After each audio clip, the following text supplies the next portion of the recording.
Magic നോവലിലേക്ക് സ്വാഗതം. തറവാട് part 4. ശ്രീധരക്കുറുപ്പിൻ്റെയും കല്ലറയ്ക്കൻ്റെയും മുഖത്ത് കാർമേഘ ഉരുണ്ടുകൂടുന്നത് മാലതി കണ്ടു.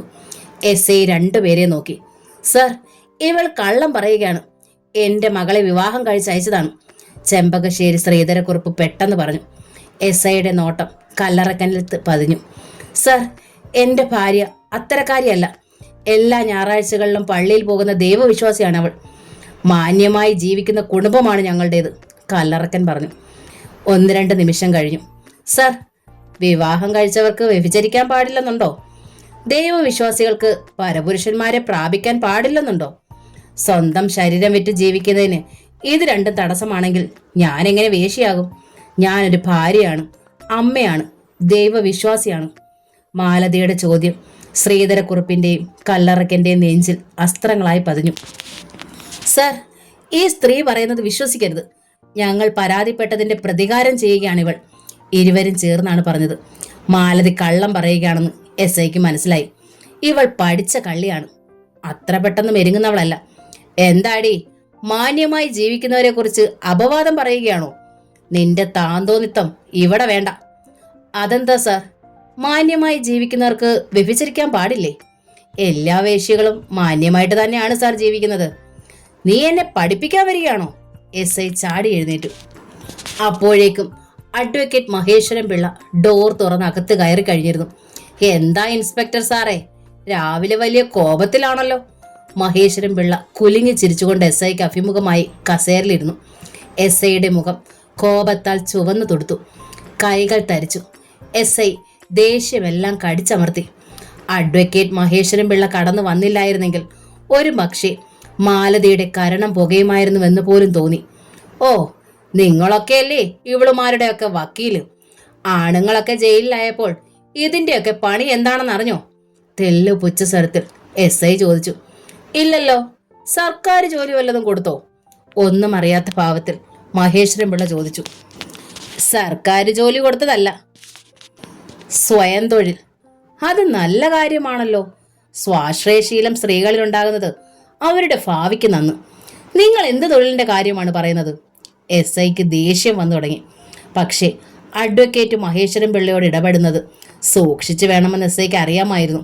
സീനിയർ അഡ്വക്കേറ്റാണ് മഹേശ്വരൻ പിള്ള. നിയമത്തിൻ്റെ തലനാരിഴ പോലും കീറി വാദിക്കുന്നവൻ. പലപ്പോഴും പോലീസ് എടുക്കുന്ന കേസുകൾക്ക് ഇയാൾ തലവേദന ആയിട്ടുണ്ട്. രാഷ്ട്രീയ സ്വാധീനവും ഇയാൾക്കുണ്ട്. പിണക്കി വിട്ടാൽ ഉപദ്രവകാരിയാണ്. ഇവള് നടത്തുന്ന തൊഴിൽ എന്താണെന്നറിയാമോ? വേശ്യാവൃത്തി. അതിൻ്റെ പേരിൽ ചോദ്യം ചെയ്യാൻ വിളിച്ചപ്പോൾ മാന്യമായി ജീവിക്കുന്ന കുടുംബത്തിലെ പെൺകുട്ടികളുടെ പട്ടിക നിരത്തുന്നു. അവരൊക്കെ ഇവളുടെ വേശ്യാലയത്തിലെ വേശ്യകളാണെന്നും എസ് ഐ പല്ല് ഞെരിച്ചു. മാന്യമായ കുടുംബത്തിലെ ഒരു സ്ത്രീയും വേശ്യകളാവില്ലെന്നുണ്ടോ? മഹേശ്വരൻ പിള്ള ചോദിച്ചു. മഹേശ്വരൻ പിള്ളയുടെ ചോദ്യം എസ് ഐയെ ചൊടിപ്പിച്ചു. മിസ്റ്റർ പിള്ള, ഇക്കാര്യത്തിൽ ഇടപെടണ്ട. ഇത് പോലീസിന്റെ ജോലിയാണ്. ഞാനും എൻ്റെ ജോലിയുടെ ഭാഗമായിട്ടാണ് ഇവിടെ വന്നിരിക്കുന്നത്. നിങ്ങൾ വേശ്യകൾ എന്ന് പറയുന്ന ഇവർക്ക് വേണ്ടി. മഹേശ്വരൻ പിള്ള ചിരിച്ചു. ഇവർ കുറ്റം നിഷേധിക്കാത്ത സ്ഥിതിക്ക് ഒന്നുകിൽ ഇവരെ കോടതിയിൽ ഹാജരാക്കാം, അതല്ലെങ്കിൽ സ്റ്റേഷൻ ജാമ്യം തരാം. അതെന്നെ പഠിപ്പിക്കണ്ട. ഞാൻ ഇവരെ കോടതിയിൽ ഹാജരാക്കിക്കൊള്ളാം. എസ് ഐയും വിട്ടുകൊടുത്തില്ല. പക്ഷേ അതിനു മുമ്പ് ഇവർ വേശ്യകളാണെന്നുള്ളതിൻ്റെ എവിഡൻസ് വേണം.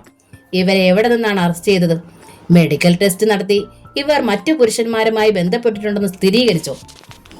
ഇത് അത്തരമൊരു കേസല്ല മിസ്റ്റർ പിള്ളെ, നാട്ടുകാരുടെ പരാതിയാണ്. ഓ, അത് ശരി. മഹേശ്വരൻ പിള്ള പിന്നിൽ നിന്നവരെയൊക്കെ തല തിരിച്ചുകൊണ്ട് നോക്കിക്കൊണ്ട് പറഞ്ഞു. ആട്ടെ, ഈ സ്ത്രീ മറ്റാരുടെയൊക്കെയോ പേര് പറഞ്ഞല്ലോ. അവരെയൊക്കെ ചോദ്യം ചെയ്തോ? അതിവർ കെട്ടിച്ചമച്ച കഥയല്ലേ പരാതി തന്നതിന്റെ വിരോധം. അതെങ്ങനെ മനസ്സിലായി? ഈ സ്ത്രീയും അവരുടെ ഭർത്താവിന്റെ സഹോദരിയും വേശ്യകളാണെന്ന് ഇവർ പറഞ്ഞപ്പോൾ സാർ അത് വിശ്വസിച്ചു. ഈ സ്ത്രീ അത് നിഷേധിച്ചതുമില്ല. പക്ഷേ ഇവരോടൊപ്പം വേശ്യാവൃത്തി നടത്തുന്ന സ്ത്രീകളെ പറ്റി പറഞ്ഞപ്പോൾ വിശ്വസിക്കുന്നുമില്ല. അതെന്ത് ന്യായമാണ്? വെറുതെ ഒരു പരാതി തന്നപ്പോൾ അന്വേഷിക്കാൻ തയ്യാറായ നിങ്ങൾ ഇതെന്തുകൊണ്ട് അന്വേഷിക്കുന്നില്ല? തന്നെയുമല്ല, പരാതിയിൽ ഒപ്പിട്ടാൽ എല്ലാവരും വന്നിട്ടുമില്ല. അവരെ കൂടി വിളിപ്പിക്കണം. എന്നിട്ട് വേണ്ടേ തീർപ്പ് കൽപ്പിക്കാൻ? അതല്ലെങ്കിൽ ഇവർ കള്ള ഒപ്പിട്ടതല്ലെന്ന് എങ്ങനെ അറിയും? എസ് ഐക്ക് ഉത്തരം മുട്ടി. ഇവിടെ തനിക്ക് എന്തെങ്കിലും പിഴവ് സംഭവിച്ചാൽ പക്ഷാപാതം കാട്ടിയെന്ന ആരോപണം ഉണ്ടാവും. കേസ് കോടതിയിലെത്തിയാൽ അഡ്വക്കേറ്റ് മഹേശ്വരൻ പിള്ള തന്നെ വെറുതെ വിടില്ല. എസ് ഐ അടവൊന്നു മാറ്റി. വെറുതെ താൻ എന്തിനു പൊല്ലാപ്പുണ്ടാക്കുന്നു? തന്നെയുമല്ല, പ്രതികൾ കുറ്റം സമ്മതിക്കുക കൂടി ചെയ്തിരിക്കുന്നു. പരാതിയിൽ ഒപ്പിട്ടവർ ആരൊക്കെ വരാനുണ്ട്? എസ് ഐ ചെമ്പകശ്ശേരി കുറുപ്പിനോട് ചോദിച്ചു. വിറളി പിടിച്ചു നിന്ന കുറുപ്പ് അത് കേട്ടില്ല. തന്നോടാ ചോദിച്ചത്. പരാതിക്കാർ എല്ലാവരും ഉണ്ടോ? ആ ചോദ്യം കേട്ട് കുറുപ്പ് ഞെട്ടി. കുറേ പേരുടെ ഒപ്പ് കള്ളയൊപ്പിട്ടതാണ്. ഇങ്ങനെയൊക്കെ ഉണ്ടാകുമെന്ന് ഒരിക്കലും കരുതിയില്ല. അമ്പാടിയിലെ രേവതി അമ്മ വന്നിട്ടില്ല. അവർ സുഖമില്ലാതെ കിടക്കുക. കുറുപ്പ് വിക്കി വിക്കി പറഞ്ഞു. അത് വെറുതെയാണ് സാർ. ഞങ്ങൾ വരുന്ന വഴിക്ക് അവരെ കണ്ടതാണ്. അതുവരെ നിശബ്ദയായിരുന്ന മാലതി പറഞ്ഞു. എസ് ഐക്ക് അവളുടെ മറുപടി ഇഷ്ടപ്പെട്ടില്ലെങ്കിലും ഒന്നും മിണ്ടിയില്ല. എസ് ഐ പോലീസുകാരെ വിളിച്ചു. വേഗം ചെന്ന് ഈ പരാതിക്കാരെ മുഴുവൻ വിളിച്ചോണ്ട് വാ. പിന്നെ ഈ സ്ത്രീ പറഞ്ഞ പെണ്ണുങ്ങളെയും കൊണ്ടുപോരും. എസ് ഐ തിരിഞ്ഞ് കുറുപ്പിനോടായി പറഞ്ഞു. താനും ഇവരോടൊപ്പം ചെല്ലും. കനത്ത അടിയേറ്റതുപോലെ കുറുപ്പിന് തോന്നി. കല്ലറക്കന്റെ അനുഭവം മറിച്ചായിരുന്നില്ല. പരാതി കൊടുക്കാൻ തോന്നിയ ദുർബുദ്ധിയെ ശപിച്ചുകൊണ്ട് നിൽക്കുമ്പോഴാണ് തന്റെ ഭാര്യയുടെയും പേരുണ്ടല്ലോ, താൻ കൂടി ചെല്ല്. തല കുമ്പിട്ടുകൊണ്ട് കുറുപ്പും കല്ലറയ്ക്കനും പോലീസുകാരോടൊപ്പം പോകുന്നത് കണ്ടപ്പോൾ മാലതയ്ക്ക് പൊട്ടിച്ചിരിക്കാനാണ് തോന്നിയത്. നിങ്ങളൊക്കെ ഇറങ്ങി നിന്നോ, പിന്നെ വിളിപ്പിക്കാം, എസ് ഐ എല്ലാവരോടുമായി പറഞ്ഞു. അത് കേൾക്കാത്ത താമസം പരാതിക്കാരായി നിന്നവർ പുറത്തു കടന്നു. ഏറ്റവും പിന്നിലായി മാലതിയും പ്രിയംവദയും. അപ്പോഴും പ്രിയംവദയുടെ ഒക്കത്ത് ഭയന്നിരിക്കുകയായിരുന്നു ശങ്കരൻ. എല്ലാവരും പോയി കഴിഞ്ഞപ്പോൾ അഡ്വക്കേറ്റ് മഹേശ്വരൻ പിള്ള കാര്യങ്ങളെല്ലാം വിശദമായി എസ് ഐയോട് പറഞ്ഞു. എസ് ഐക്ക് കാര്യങ്ങളെല്ലാം മനസ്സിലായി. നേരമേറെ കഴിഞ്ഞപ്പോൾ പരാതിക്കാരെ കൊണ്ടുവരാനായി പോയ പോലീസ് ജീപ്പ് വന്നു. ജീപ്പിനുള്ളിൽ രേവതി അമ്മയും ദേവികയും ഉണ്ടായിരുന്നു. സാറേ, ഇവരെ മാത്രമേ കിട്ടിയുള്ളൂ. അന്നമ്മ വരത്തില്ലെന്ന് പറഞ്ഞു. കെട്ടിയോൻ കാണിക്കുന്ന തോന്നിയാസങ്ങൾക്ക് കൂട്ടു നിൽക്കുന്നില്ലെന്ന്. ശോഭന സ്ഥലത്തില്ല. വന്നയുടനെ പോലീസുകാരൻ അറിയിച്ചു. പരാതിക്കാരോ? ഒരു സ്ത്രീ വന്നിട്ടുണ്ട്. മറ്റുള്ളവരെ ഒന്നും അവിടെ എങ്ങുമില്ല. വെറുതെ കള്ളപ്പേരാണ്. അവരെയൊക്കെ വിളിക്കേ. ശരി സാർ. പോലീസുകാർ പോയി. കുറച്ചു കഴിഞ്ഞപ്പോൾ വീണ്ടും എല്ലാവരും വന്നു. കുറുപ്പും കല്ലറയ്ക്കനും തല താഴ്ത്തി നിന്നു. രേവതി അമ്മ ആലില പോലെ വിറയ്ക്കുകയായിരുന്നു. ദേവികയ്ക്ക് യാതൊരു കൂസലുമില്ലായിരുന്നു. എസ് ഐ എല്ലാവരെയും ഒന്ന് നോക്കി. പിന്നെ രേവതി അമ്മയോടായ ചോദിച്ചു. നിങ്ങളുടെ പേരെന്താ? രേവതി അമ്മ ഭീതിയോടെയാണ് പറഞ്ഞത്. നിങ്ങളല്ലേ ഇതിൽ ഒപ്പിട്ടിരിക്കുന്നത്? ആ അതെ. എസ് ഐ പിന്നെ ദേവികയോടായി ചോദിച്ചു. പേരെന്താ? ദേവിക. അവൾക്ക് യാതൊരു ഭാവവ്യത്യാസവുമില്ലായിരുന്നു. ഈ സ്ത്രീ പറഞ്ഞത് സത്യമാണോ? നിങ്ങളും ഇവരുടെ വേശ്യാലയത്തിൽപ്പെട്ടതാണെന്ന്? അതെ സാർ. ദേവികയുടെ മറുപടി കേട്ട് അക്ഷരാർത്ഥത്തിൽ എല്ലാവരും ഞെട്ടി പോയി. ഞാൻ മാത്രമല്ല സാർ, ഇവിടെ നിൽക്കുന്ന പലരുടെയും ഭാര്യമാരും മക്കളും ഒക്കെ ഇക്കൂട്ടത്തിലുണ്ട്. ചെമ്പകശ്ശേരി കുറുപ്പിനെയും കല്ലറയ്ക്കൽ ജോർജ് കുട്ടിയെയും ഒക്കെ നോക്കിക്കൊണ്ടാണ് അവൾ പറഞ്ഞത്. ദേവികെ ആ നിമിഷം കഴുത്ത് ഞെക്കി കൊല്ലാൻ പോലും കുറുപ്പിന് തോന്നി. അഡ്വക്കേറ്റ് മഹേശ്വരൻ പിള്ളയും എസ് ഐയും ദേവികയെ നോക്കി. ഇനി കൂടുതലൊന്നും ചോദിക്കേണ്ടെന്ന് എസ് ഐക്ക് തോന്നി. എസ് ഐയുടെ ദേഷ്യം മുഴുവൻ കുറുപ്പിനോടും കല്ലറക്കാരനോടുമായിരുന്നു. എന്താടോ, ബാക്കിയുള്ള പരാതിക്കാരൊക്കെ എവിടെ? രണ്ടുപേരും മുഖമുയർത്തിയില്ല. തൻ്റെ മകളും ഈ ലിസ്റ്റിലുണ്ടല്ലോ, കേസ് ചാർജ് ചെയ്യട്ടെ? കുറുപ്പിനോടായി ചോദിച്ചു. കുറുപ്പ് വിയർത്തുപോയി. തൻ്റെ ഭാര്യ എവിടെടോ? ഭാര്യയെ വേശ്യാവൃത്തിക്ക് വിട്ടിട്ട് സദാചാരം പ്രസംഗിക്കുന്നു. അത് കേട്ടപ്പോൾ കല്ലറയ്ക്കന് തല ചുറ്റുന്നത് പോലെ തോന്നി. മേലിൽ ഇത്തരം പണിയും കൊണ്ട് ഈ പടി ചവിട്ടിയാൽ എല്ലാത്തിൻ്റെ അസ്ഥി ഞാൻ ഒടിക്കും, പറഞ്ഞേക്കാം. പോയിക്കോ. എസ് ഐ അലറുകയായിരുന്നു. വല്ല വിധത്തിലും എല്ലാവരും പുറത്തേക്ക് ചാടുകയായിരുന്നു. വഴിയിൽ ചെന്നപ്പോഴാണ് ജീവൻ തിരിച്ചു കിട്ടിയത്. അവർക്ക് പിന്നാലെയാണ് മാലതിയും പ്രിയംവദയും പോയത്. മാലതിയെ കണ്ടപ്പോൾ ദേവിക ഓടി അടുത്തെത്തി. മാലുവേട്ടത്തി. മാലതിക്ക് അവളോട് സ്നേഹവും വാത്സല്യവും തോന്നി. മാലുവേട്ടത്തെയും പ്രിയംവദയും ചീത്തയാണെങ്കിൽ ഞാനും ചീത്തയാ. നിങ്ങൾക്ക് രണ്ടാൾക്കും പേരുദോഷമുണ്ടായാൽ ഞാനായിട്ട് നല്ലവളായിട്ട് എന്താ കാര്യം? എന്നേലും ഒരിക്കൽ ഞാനും ശങ്കരമംഗലത്ത് വരേണ്ടവളാണ്. അപ്പോഴേക്കും രേവതി അമ്മ മകളുടെ കൈക്ക് കടന്നു പിടിച്ചു. എടി അസത്തെ, വാടി ഇവിടെ. ദേവികയും പിടിച്ചു വലിച്ച് അവർ പോയി. എല്ലാവരും പോയി. കുറേ നേരം കഴിഞ്ഞാണ് മഹേശ്വരൻ പിള്ള സ്റ്റേഷനിൽ നിന്നും വന്നത്. ഹൈക്കോടതിയിൽ അപ്പീൽ കൊടുക്കുന്ന കാര്യം നാളെ തീരുമാനിക്കാം. നിങ്ങൾ പോയിക്കോ. ഞാൻ നാളെ വീട്ടിലേക്ക് വരാം, മഹേശ്വരൻ പിള്ള പറഞ്ഞു. മാലതിയും പ്രിയംവദയും വീട്ടിൽ ചെല്ലുമ്പോൾ പൂമുഖത്ത് ശേഖരൻ നായർ ഇരിപ്പുണ്ടായിരുന്നു. മാലതിയുടെ അച്ഛൻ. ഗേറ്റ് കടന്നതോടെ മാലതി ഓടി അച്ഛനടുത്തെത്തി. പിന്നെ അച്ഛനെ കെട്ടിപ്പിടിച്ച് ഒരു പൈതലിനെ പോലെ കരഞ്ഞു. മോളെ, എല്ലാം ഞാൻ അറിഞ്ഞു. നീ തെറ്റ് ചെയ്തു എന്ന് ഈ അച്ഛൻ പറയില്ല. എങ്കിലും ഇനി അത് വേണ്ട. ഇപ്പം തന്നെ ആവതുണ്ടായിട്ടല്ല ഞാൻ വന്നത്. എന്നാലും വരാണ്ടിരിക്കാൻ പറ്റുമോ? ശേഖരൻ നായരുടെ മിഴികളും നിറഞ്ഞു. നിന്നെയും കുട്ടികളെയും കൂട്ടിക്കൊണ്ടു പോകാനാ ഞാൻ വന്നത്. മാലതി നടുങ്ങിപ്പോയി. തന്നെയും കുട്ടികളെയും കൂട്ടിക്കൊണ്ടുപോകാൻ അച്ഛൻ വന്നിരിക്കുന്നു. അപ്പോൾ പ്രിയംവദയോ? മാലതി ശക്തമായൊരു നടുക്കത്തിൽ അച്ഛനെ മിഴിച്ചു നോക്കി. പ്രിയംവദയെ തനിച്ചാക്കിയിട്ട് തനിക്ക് സ്വന്തം സുരക്ഷിതത്വം തേടി പോകാനാവുമോ? അവളെ തനിച്ചാക്കി പോയാലുള്ള അവസ്ഥയെക്കുറിച്ച് ആലോചിച്ചപ്പോൾ തന്നെ മാലതി ഞെട്ടിപ്പോയി. ബാലേട്ടനും ജയനും ഹരിയുമൊക്കെ എന്നെങ്കിലും ഒരിക്കൽ ജയിലിൽ നിന്നും മടങ്ങി വരും. അന്ന് അവരുടെ ചെല്ലപ്പിള്ളയെ ജീവനോടെ കാണാൻ കഴിയുമോ? ആരും കണ്ടാൽ മോഹിക്കുന്ന സൗന്ദര്യമാണ് പ്രിയംവദയുടേത്. 2 പ്രസവിച്ച് തന്നെ പോലും നാട്ടുകാർ വെറുതെ വിടുന്നില്ല. പിന്നെ പ്രിയംവദയുടെ കാര്യം പറയണോ? അല്ലെങ്കിൽ അമ്പാടിയിലുള്ളവർ കരുണ കാട്ടണമായിരുന്നു. ഇനി അവരെ വിശ്വസിക്കാനാവില്ലല്ലോ. എന്താ മോളെ നീ ആലോചിക്കുന്നത്? ശേഖരൻ നായർ ചോദിച്ചു. അച്ഛനകത്തേക്ക് വരൂ. നടന്ന് ക്ഷീണിച്ചതല്ലേ? വിഷയം മാറ്റുവാൻ വേണ്ടി മാലതി പറഞ്ഞു. മാലതി വാതിൽ തുറന്ന് അകത്തേക്ക് കയറി.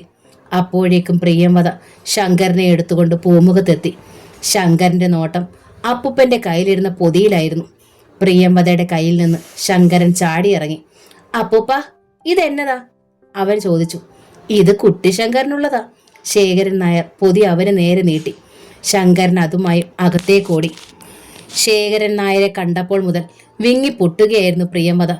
സ്വന്തം അച്ഛനെ കുട്ടിക്കാലത്ത് എപ്പോഴോ കണ്ട നേരിയൊരു ഓർമ്മയെ പ്രിയംവദയ്ക്കുള്ളൂ. അതുകൊണ്ട് ഏട്ടത്തിയമ്മയുടെ അച്ഛൻ അവൾക്ക് സ്വന്തം അച്ഛന് തുല്യമാണ്. ശേഖരൻ നായർക്ക് 2 പെൺമക്കളാണ്. മൂത്തവളാണ് മാലതി. രണ്ടാമത്തവൾ മാലിനി ഭർത്താവുമൊത്ത് ബാംഗ്ലൂരിലാണ്. ശേഖരൻ നായർക്കും സ്വന്തം മകളെപ്പോലെയാണ് പ്രിയംവദ. മോളെ, ശേഖരൻ നായർ മെല്ലെ വിളിച്ചു. അവൾ വിങ്ങിപ്പൊട്ടി. ശേഖരൻ നായർ പ്രിയംവദയുടെ ആശ്വാസ വാക്കുകളൊന്നും കിട്ടാതെ വന്നപ്പോൾ ആ വൃദ്ധൻ മുഖം തിരിച്ചു. ശ്മശാന മൂകത തളം കെട്ടി നിൽക്കുന്ന അന്തരീക്ഷത്തിൽ ശങ്കരനാണ് മൗനം ഭഞ്ജിച്ചത്. അപ്പൂപ്പ, മുഴുവൻ ഞാൻ തിന്നു. അപ്പോ ലക്ഷ്മിക്കുട്ടിക്ക് വെച്ചില്ലേ? ഇല്ല അപ്പൂപ്പ, ഒട്ടും വെച്ചില്ല. കൊതിയൻ, മുഴുകൊതിയൻ. ശേഖരൻ നായർ അവനെ വാരിയെടുത്തു. അയ്യേ, ഞാൻ കള്ളം പറഞ്ഞതാ. ചേച്ചിക്കും അമ്മയ്ക്കും ആൻറ്റിക്കും അച്ഛയ്ക്കും ചിറ്റപ്പന്മാർക്കും എല്ലാം ഞാൻ വെച്ചിട്ടുണ്ടേ. മിടുക്കൻ, അങ്ങനെ വേണം. ഒരു നിമിഷം മൂകനായിട്ടിരുന്നിട്ട് അവൻ പറഞ്ഞു. അപ്പൂപ്പനോട് ഞാൻ പിണക്കുവാ, കൂടൂല. ശങ്കരൻ എന്തിനാ എന്നോട് പിണങ്ങുന്നേ? അപ്പൂപ്പൻ പാവമല്ലേ? അപ്പൂപ്പൻ പാവമല്ല. ഇത്രയും നാൾ അപ്പൂപ്പൻ വരാതിരുന്നതെന്താ? അച്ഛയും വലിയ ചിറ്റപ്പായും കൊച്ചു ചിറ്റപ്പായും ഷോലിക്ക് പോയപ്പോൾ വരാഞ്ഞതെന്താ? അങ്ങ് ദൂരെയാ അച്ഛ ഷോലിക്ക് പോയത്. ചിറ്റപ്പായ്ക്കും അവിടെയാ ജോലി. എൻ്റെ കുട്ടി ശങ്കര, അപ്പൂപ്പന് സുഖമില്ലാഞ്ഞിട്ടല്ലേ വരാതിരുന്നത്? ശേഖരൻ നായർക്ക് ദുഃഖം തോന്നി. എന്നാലേ അച്ഛയുടെ ജോലി സ്ഥലത്ത് എന്നെ കൂടെ കൊണ്ടുപോവാവോ? ശങ്കരൻ തിരക്കി. കാപ്പിയുമായി വന്ന മാലതി അത് കേട്ടു.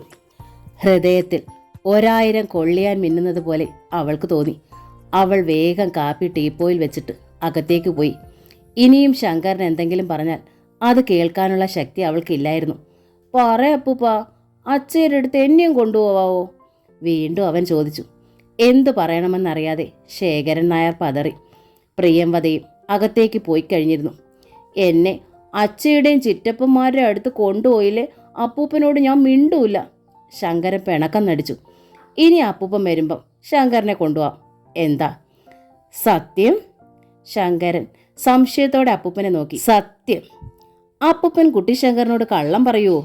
ശങ്കരന് സന്തോഷമായി. അവൻ മുറ്റത്തേക്കോടി. വീണ്ടും മാലതി അച്ഛൻ്റെ അടുത്തെത്തി. വെള്ളം ചൂടാക്കിയിട്ടുണ്ട്, ഒന്ന് കുളിച്ചോളൂ.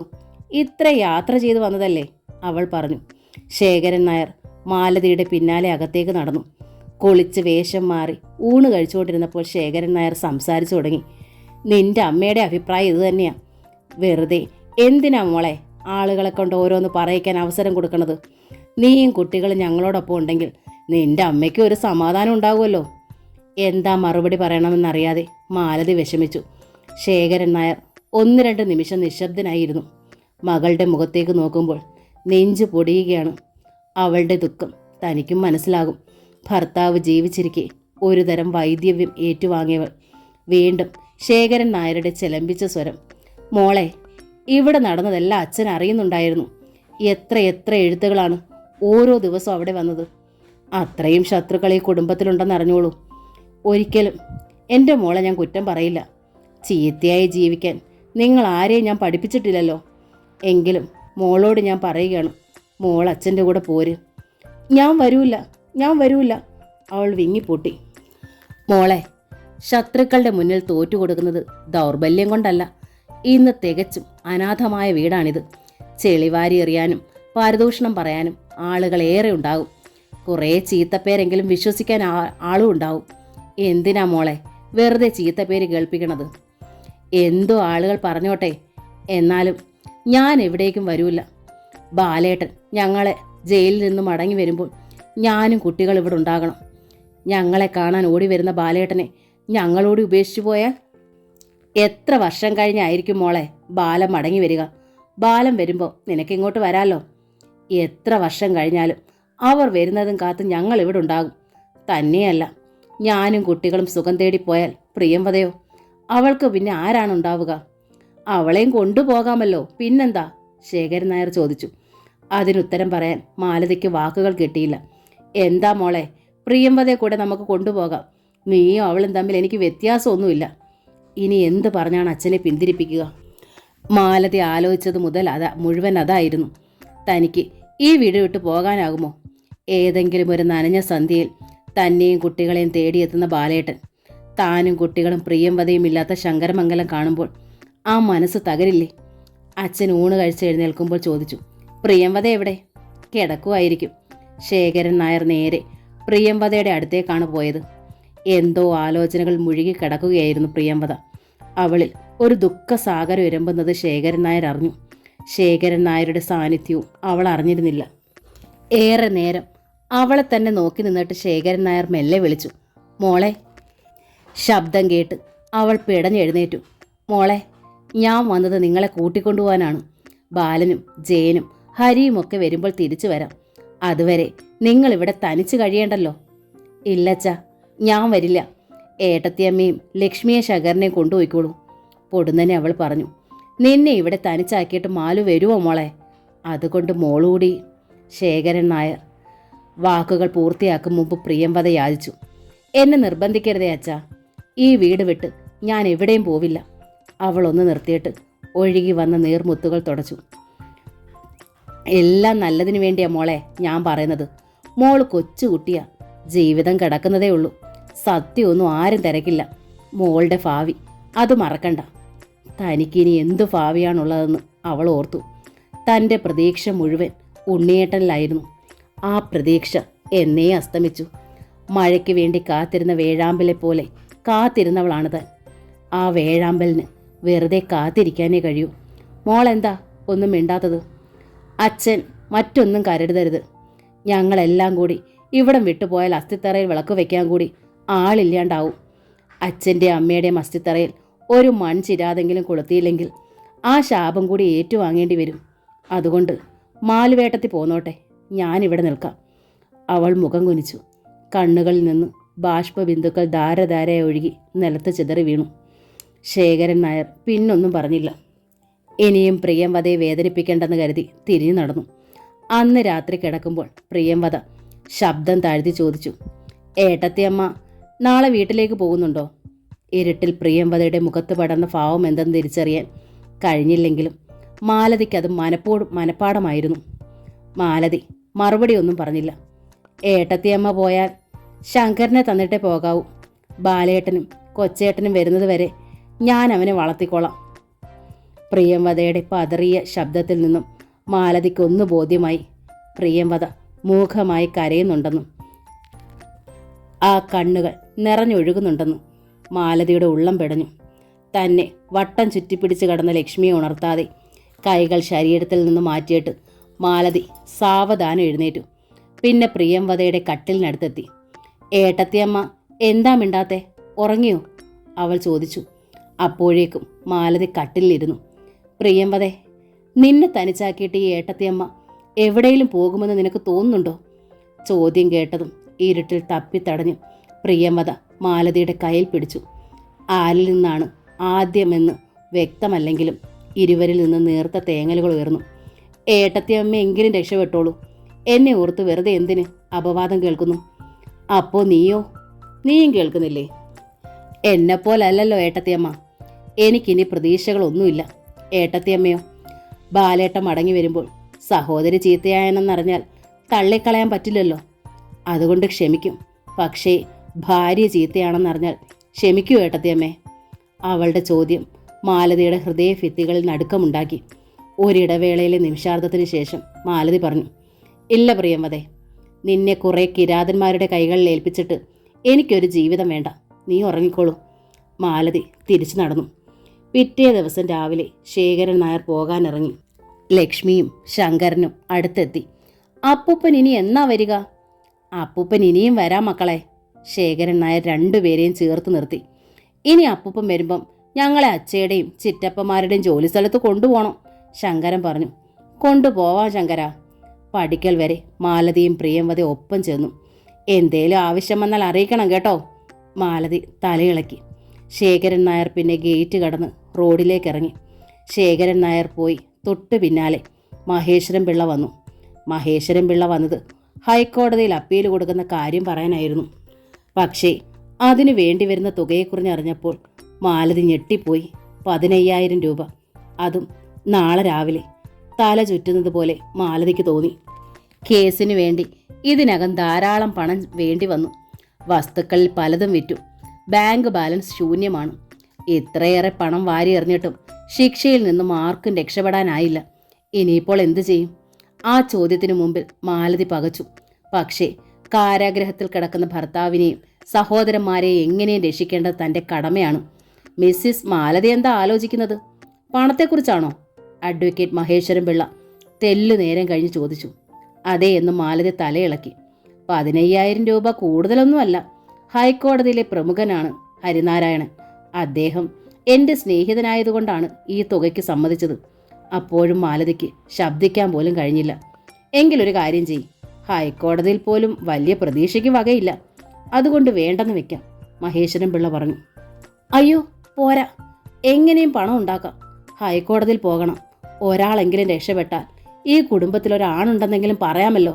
ഭയപ്പെടാതെ അന്തി ഉറങ്ങാനെങ്കിലും കഴിയുമല്ലോ, അവൾ ആരോടെന്നില്ലാതെ പറഞ്ഞു. അപ്പോൾ നാളെ തന്നെ അപ്പീൽ കൊടുക്കാം അല്ലേ? മഹേശ്വരൻ പിള്ള ചോദിച്ചു. സമ്മതഭാവത്തിൽ മൂളുമ്പോഴും മാലതിയുടെ ഉള്ളിൽ തീയായിരുന്നു.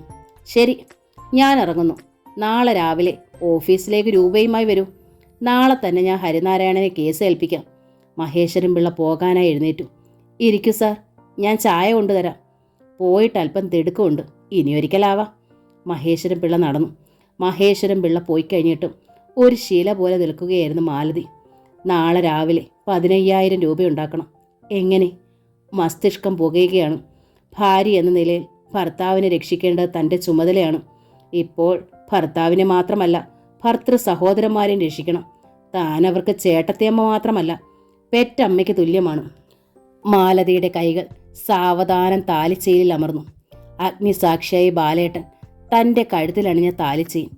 ഇത് മാത്രമേ അവശേഷിച്ചിട്ടുള്ളൂ. ബാക്കി സ്വർണമെല്ലാം കേസിന് വേണ്ടി വിറ്റു കഴിഞ്ഞു. വിവാഹിതയായ സ്ത്രീ മരണം വരെ അമൂല്യനിധി പോലെ സൂക്ഷിച്ചു വെക്കേണ്ടതാണ് ഈ താലിമാല. എന്താണ് ചെയ്യേണ്ടത്? ഇത് വിറ്റാലും 15,000 രൂപ കിട്ടില്ല. എന്നാലും കിട്ടുന്നിടത്തോളം ആകുമല്ലോ. താലിച്ചെയിൻ കഴുത്തിൽ നിന്ന് വിടർത്തി മാറ്റുമ്പോൾ അവളുടെ മിഴികൾ സജലങ്ങളായി. ഏട്ടത്തിയമ്മേ, പ്രിയംവദ ഓടി വന്ന് ആ കൈകളിൽ പിടിച്ചു. ഇരുവരും 1-2 നിമിഷം മുഖാമുഖം നോക്കി നിന്നു. പിന്നെ തീരെ ശബ്ദം താഴ്ത്തി ഒരു കരച്ചിലെന്ന പോലെ പ്രിയംവദ പറഞ്ഞു, ബാലേട്ടൻ മരിച്ചു കഴിഞ്ഞ് ഏട്ടത്തിയമ്മ എന്തു വേണമെങ്കിലും ചെയ്തോളൂ. പക്ഷെ അതിനു മുമ്പ്. മാലതി പൊടുന്നനെ പ്രിയംവദയുടെ വായ് പൊത്തി. അരുത് പ്രിയംവദേ, അങ്ങനെയൊന്നും പറയരുതേ. മാലതി ശക്തമായി തേങ്ങി. ഞാനെല്ലാം കേട്ടു ഏട്ടത്തിയമ്മേ. എൻ്റെ ഏട്ടന്മാരെ എങ്ങനെയും രക്ഷിക്കണം. ഇതല്ലാതെ മറ്റു മാർഗമില്ല മോളെ. ഇത് വിറ്റാലും ഒന്നും തികയില്ല. ഏട്ടത്തിയമ്മേ, നമുക്ക് പടിഞ്ഞാറതിലെ സ്ഥലം വിൽക്കാം, പ്രിയംവദ ചോദിച്ചു. വേണ്ട പ്രിയംവദേ, അത് നിന്റെ പേരിലുള്ളതാണ്. മറ്റെല്ലാ വസ്തുക്കളും വിറ്റപ്പോഴും ബാലേട്ടന് സങ്കടമില്ലായിരുന്നു. പക്ഷേ ഇത് വിറ്റെന്നറിഞ്ഞാൽ ബാലേട്ടൻ സഹിക്കില്ല. എനിക്കെന്തിനാണ് ഏട്ടത്തിയമ്മ ഇത്? എനിക്കൊന്നും വേണ്ട, നമുക്കിത് വിൽക്കാം. ഏട്ടന്മാരെക്കാൾ വലുതായി എനിക്കൊന്നുമില്ല. മാലതി തടസ്സം പറഞ്ഞെങ്കിലും പ്രിയംവദ സമ്മതിച്ചില്ല. കുറേ സ്ഥലം കയ്യിലുണ്ടെന്ന് വെച്ച് ഏട്ടന്മാർക്ക് തുല്യമാകുമോ? ഏട്ടത്തിയമ്മേ, ശങ്കരനും ലക്ഷ്മിക്കും അവരുടെ അച്ഛനെ തിരിച്ചു കിട്ടുമെങ്കിൽ, ഏട്ടത്തിയമ്മയ്ക്ക് ബാലേട്ടനെ കിട്ടുമെങ്കിൽ, എനിക്ക് എൻ്റെ ഏട്ടന്മാരെ കിട്ടുമെങ്കിൽ ഈ തരിശു ഭൂമി നമുക്കെന്തിനാണ്? അവൾ ചോദിച്ചു. ഒടുവിൽ പ്രിയംവദയുടെ നിർബന്ധത്തിന് മാലതി വഴങ്ങി. പക്ഷേ വിൽക്കുവാൻ മാലതി സമ്മതിച്ചില്ല. ബാങ്കിൽ ഈട് വെച്ച് ആവശ്യമുള്ള രൂപ വാങ്ങുക. ഉച്ചയ്ക്ക് മുമ്പ് തന്നെ അവർ ആധാരവുമായൊരു സ്വകാര്യ ബാങ്കിലേക്ക് പോയി. ആധാരം പണയം വെച്ച് 15,000 രൂപ കൈപ്പറ്റുമ്പോൾ മാലതിയുടെ കൈകൾ വിറച്ചു. പക്ഷേ പ്രിയംവദയ്ക്ക് അഭിമാനമായിരുന്നു. തൻ്റെ സ്വത്ത് ഏട്ടന്മാരെ രക്ഷിക്കാൻ ഉപകരിക്കുമെങ്കിൽ. അവർ അവിടെ നിന്നും നേരെ വക്കീൽ ഓഫീസിലേക്കാണ് പോയത്. മഹേശ്വരൻ പിള്ള കോടതിയിൽ നിന്നും വന്നിരുന്നില്ല. ഗുമസ്തൻ മാത്രമേ ഓഫീസിലുണ്ടായിരുന്നുള്ളൂ. ഉച്ച കഴിഞ്ഞപ്പോൾ മഹേശ്വരൻ പിള്ള വന്നു. മാലതിയെ കണ്ടപ്പോൾ മഹേശ്വരൻ പിള്ള ആശ്ചര്യപ്പെട്ടു. എന്താ ഇത്ര പെട്ടെന്ന്? രൂപ കിട്ടി. മാലതി കടലാസിൽ പൊതിഞ്ഞ രൂപ അഡ്വക്കേറ്റിൻ്റെ നേരെ നീട്ടി. മഹേശ്വരൻ പിള്ള രൂപ വാങ്ങി. നാളെ തന്നെ അപ്പീൽ കൊടുക്കാം. കഴിവിൻ്റെ പരമാവധി ഹരിനാരായണൻ വാദിക്കും. അവിടെ നിന്ന് തിരിച്ചു പോകുമ്പോൾ മാലതിയുടെ മനസ്സ് ശാന്തമായിരുന്നു. ബാലേട്ടനെയും സഹോദരന്മാരെയും ഹൈക്കോടതി വെറുതെ വിടുമെന്ന് തന്നെ അവൾ വിശ്വസിച്ചു. പ്രിയംവദയും അങ്ങനെ തന്നെ വിശ്വസിച്ചു.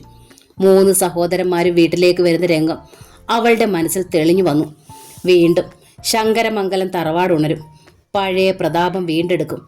അന്ന് ശങ്കരമംഗലത്തിന്റെ തകർച്ചയിൽ കൊഞ്ഞനം കുത്തിയവരുടെ മുന്നിൽ തലയുയർത്തി നടക്കണം. ഉണ്ണിയേട്ടന് വേണ്ടി വേറെ ഏതോ പെണ്ണിനെ കണ്ടെത്തിയ രേവമ്മയുടെ ഗർവ് അതോടെ തീരും. അങ്ങനെ പലതും ഓർത്തുകൊണ്ട് നടക്കുമ്പോഴാണ് മുന്നിൽ ഉണ്ണികൃഷ്ണന്റെ നിഴൽ കണ്ടത്. അവർക്ക് മുന്നിൽ ഉണ്ണിയുടെ കാൽ നിശ്ചലമായി. പ്രിയംവദ മുഖം കുനിച്ചു. നിങ്ങൾ രണ്ടാളും എവിടെ പോയി? ഉണ്ണി അവരെ കണ്ടതിലുള്ള ജാള്യം മറച്ചു പിടിക്കാൻ ശ്രമിച്ചു. മാലതിക്ക് ദേഷ്യമാണ് തോന്നിയത്. ഉണ്ണി എന്തേ ഒന്നും അറിയാത്തവനെ പോലെ ചോദിക്കുന്നു? ഞങ്ങളുടെ ജോലി ഇതൊക്കെയല്ലേ? മാലതി പരിഹാസത്തോടെ പറഞ്ഞു. എന്ത് ജോലി കിട്ടിയോ? മാലുവേട്ടത്തിക്കോ പ്രിയംവദയ്ക്കോ? അത്ഭുതത്തോടെ അവൻ ചോദിച്ചു. വരുന്നവരെയെല്ലാം പ്രീതിപ്പെടുത്താൻ ഒരാളെ കൊണ്ട് കഴിയില്ലല്ലോ. അതുകൊണ്ട് ഞങ്ങൾ 2 ആളും ജോലി ചെയ്യുന്നു. എന്നിട്ടും ഉണ്ണിക്ക് കാര്യം മനസ്സിലായില്ല. എവിടെയാണ് ജോലി? പട്ടണത്തിലാണോ? എന്ത് ജോലിയാണ്? ഇതുവരെ വീട്ടിലായിരുന്നു. അതിനാളുകൾ സമ്മതിക്കണ്ടേ? ഉണ്ണിയുടെ അമ്മയ്ക്കായിരുന്നു കൂടുതൽ വാശി. പോലീസിൽ പരാതി കൊടുക്കുകയും ചെയ്തു. അതുകൊണ്ട് പട്ടണത്തിലേക്ക് മാറ്റി. അവിടെ ലോഡ്ജിലാകുമ്പോൾ ആർക്കും പരാതി ഉണ്ടാവില്ലല്ലോ. തന്നെയുമല്ല, കൂടുതൽ തുകയും വാങ്ങാം. സത്യത്തിൽ അപ്പോൾ മാത്രമാണ് മാലതിയുടെ വാക്കുകളുടെ അർത്ഥം ഉണ്ണിക്ക് മനസ്സിലായത്. മാലുവേട്ടത്തി, അവൻ അറിയാതെ വിളിച്ചുപോയി. എന്തേ? നിർവികാരതയോടെ മാലതി ഉണ്ണിയുടെ മുഖത്തേക്ക് നോക്കി. എന്തു പറയണമെന്നറിയാതെ ഉണ്ണി കുഴങ്ങി. മാലുവേട്ടത്തി തന്നെ പരിഹസിക്കുകയാണോ? കുറുപ്പമ്മാവനും അമ്മയും പരാതി കൊടുത്തതിന്റെ പകപോക്കൽ. പരാതിയിൽ അമ്മയും ഒപ്പിട്ടു വന്നത് പോലീസുകാർ വന്നപ്പോഴാണ് അറിഞ്ഞത്. അതിന്റെ പേരിൽ താൻ അമ്മയുമായി വഴക്കുണ്ടാക്കുകയും ചെയ്തു. തനിക്ക് വേറെ വിവാഹാലോചന വന്നപ്പോൾ അമ്മയുടെ ശല്യം സഹിക്കാനാവാതെയാണ് സമ്മതിച്ചത്. താൻ അനുസരിച്ചില്ലെങ്കിൽ അമ്മയുടെ നാവിന് ഇളവ് കിട്ടില്ലായിരുന്നു. വായിൽ വരുന്നത് എന്തും വിളിച്ചു പറയുന്ന സ്വഭാവമാണ് അമ്മയുടേത്. വേറെ പെണ്ണിനോടൊപ്പം ജീവിച്ചാലും ഈ ജന്മത്തിൽ പ്രിയംവദയെ തനിക്ക് മറക്കാൻ കഴിയില്ലെന്ന് അവൻ അറിയാമായിരുന്നു. പ്രിയംവദയുടെ രൂപം മനസ്സിൽ നിന്നും മായണമെങ്കിൽ താൻ മരിക്കണം. പ്രിയംവദയ്ക്കും തന്നോടുള്ള സ്നേഹം അറിയാം. എന്നിട്ടും അമ്മയെ ഭയന്ന് അവൻ എല്ലാം അനുസരിച്ചു. ഉണ്ണിയോടൊരു അപേക്ഷയുള്ളൂ. വഴിയിൽ വെച്ച് കണ്ടാൽ മേലിൽ ഞങ്ങളോട് മിണ്ടരുത്. ഞങ്ങൾ വേശ്യകളാണ്, പണത്തിനു വേണ്ടി ശരീരം വിൽക്കുന്നവർ. അത്തരം സ്ത്രീകളോട് നിങ്ങളെപ്പോലുള്ള മാന്യന്മാർ സംസാരിക്കുന്നത് ശരിയല്ല. നിങ്ങളുടെ കുടുംബത്തിനും ചീത്തപ്പേരുണ്ടാകും. പിന്നെ മാലതി അവിടെ നിന്നില്ല. വിളറി നിന്ന ഉണ്ണി മുഖമുയർത്തുമ്പോൾ മാലതി നടന്നു കഴിഞ്ഞിരുന്നു. അതിനും വളരെ മുമ്പേ പ്രിയംവദയും. വീട്ടിൽ ചെല്ലുന്നത് വരെ മാലതിയും പ്രിയംവദയും പരസ്പരം ഉരിയാടിയില്ല.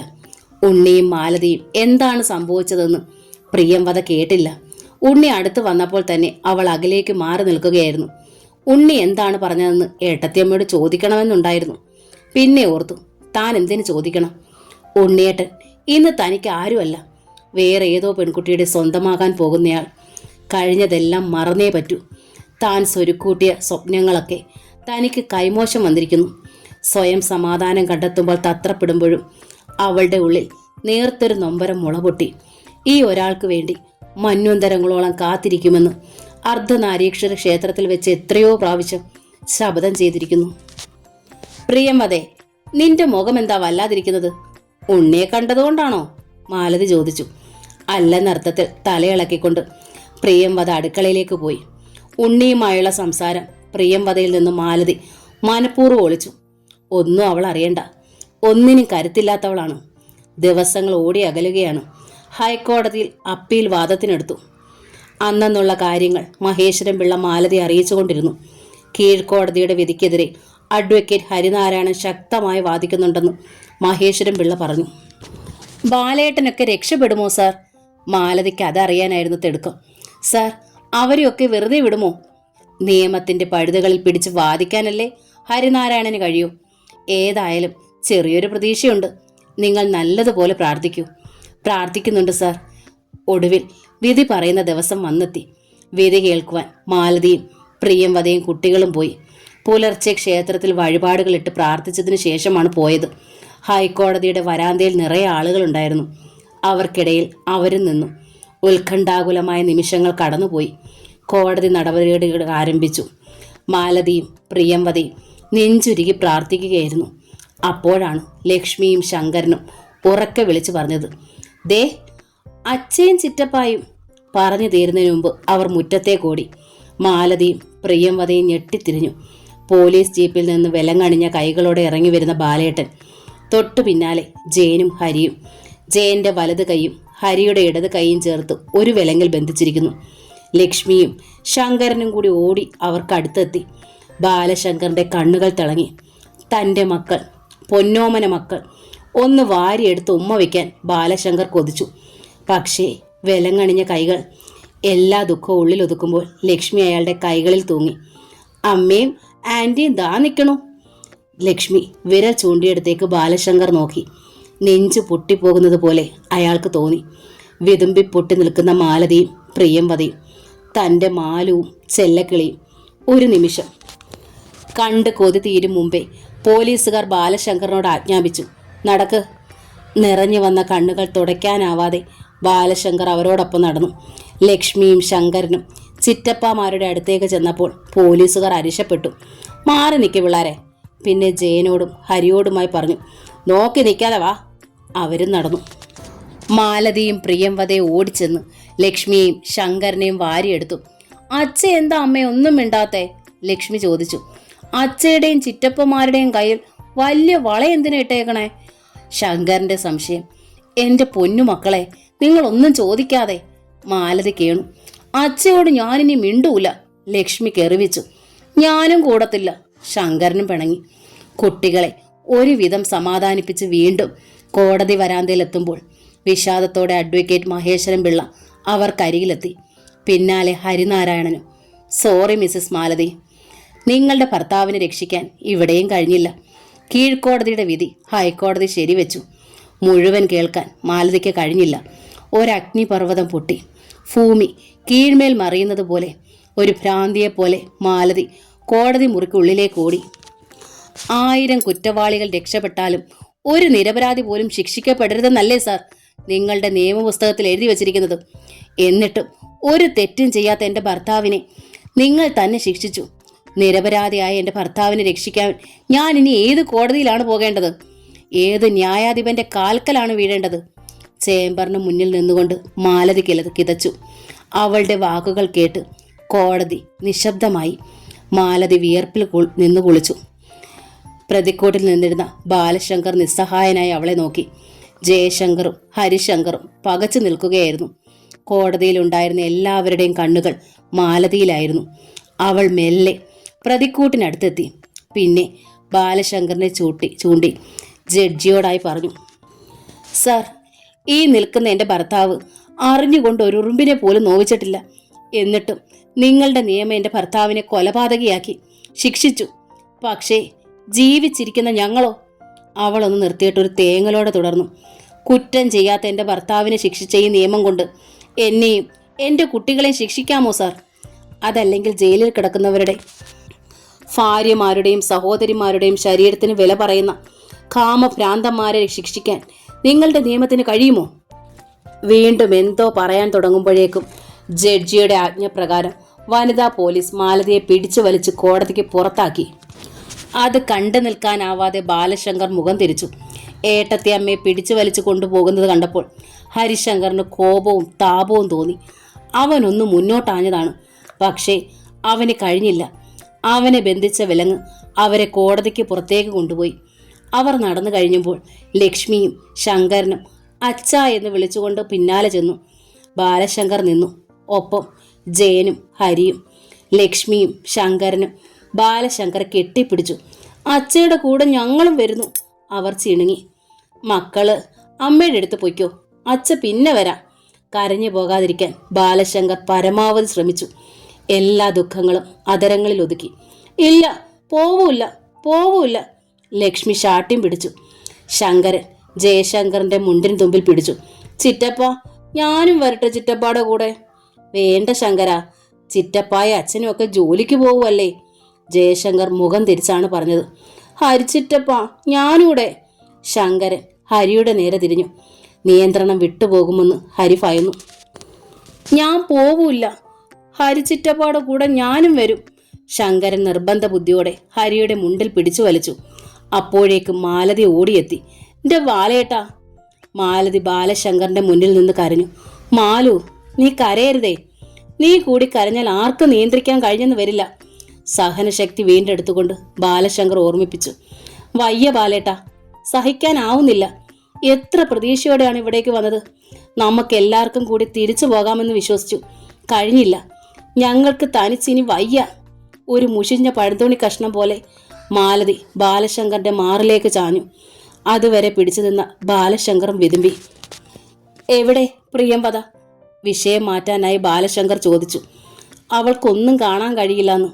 ബാലശങ്കർ കോടതി വരാന്തയിലേക്ക് നോക്കി.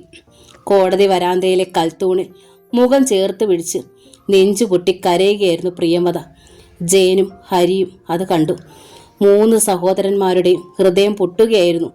ഒരേ ഒരു കുഞ്ഞിപ്പെങ്ങൾ, ചെല്ലക്കിളി. അവളെക്കുറിച്ച് എന്തെല്ലാം സ്വപ്നങ്ങൾ നെയ്തു കൂട്ടിയതാണ്.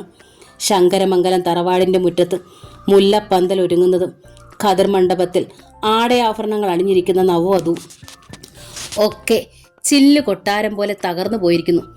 എങ്കിലും അവരുടെ സ്വപ്നങ്ങൾക്ക് നേർത്തൊരു പ്രകാശമുണ്ടായിരുന്നു. ഉണ്ണികൃഷ്ണൻ, ഉണ്ണി. കൊട്ടും കുരവയും വാദ്യമേളങ്ങളും ഖദർ മണ്ഡപവും ഒന്നുമില്ലാതെയാണെങ്കിലും തങ്ങളുടെ ചെല്ലക്കിളിയെ ഉണ്ണി അമ്പാടിയിലേക്ക് കൂട്ടിക്കൊണ്ടുപോകും. ഗോവിന്ദമാമനും ദേവമ്മായും ദേവികയെ പോലെ അവളെയും സ്നേഹിക്കും. മതി, അത്രയെങ്കിലും ആശിക്കാൻ കഴിയുമല്ലോ. എല്ലാ കണ്ണുകളും നിറഞ്ഞൊഴുകുന്നതിൽ പോലീസുകാരന്റെ ആജ്ഞ. മതി, കൂടുതൽ സീനൊന്നും ഉണ്ടാക്കണ്ട, പോകാം. ബാലശങ്കർ ദയനീയമായി പോലീസുകാരെ നോക്കി. പിന്നെ മാലതിയും. പോലീസുകാർ ധൃതി കൂട്ടി. ബാക്കി കരച്ചിലൊക്കെ ശിക്ഷ കഴിഞ്ഞിട്ടാവാം, ഇപ്പൊ നിർത്തിയേക്ക്. പോലീസുകാരൻ തെല്ലും മയമില്ലാതെ പറഞ്ഞു. പെങ്ങളെ പ്രേമിച്ചെന്ന് പറഞ്ഞ് എല്ലാരും കൂടി ഒരുത്തനെ കൊന്നപ്പോൾ ഓർക്കേണ്ടതായിരുന്നു ഇങ്ങനെയൊക്കെ വരുമെന്നും. വേറൊരു പോലീസുകാരന്റെ കമന്റ്. ബാലശങ്കർ സാവധാനം കുനിഞ്ഞു നിന്ന് ലക്ഷ്മിയുടെയും ശങ്കരന്റെയും കുഞ്ഞിളം ചുണ്ടിൽ അമർത്തി ചുംബിച്ചു. പിന്നെ മാലതിയുടെ മുന്നിലെത്തി. വിലങ്ങണിഞ്ഞ കൈകൾ മെല്ലെ ഉയർത്തി അവളുടെ കണ്ണുകൾ തുടച്ചു. മാലതി ശബ്ദമുയർത്തി തേങ്ങി.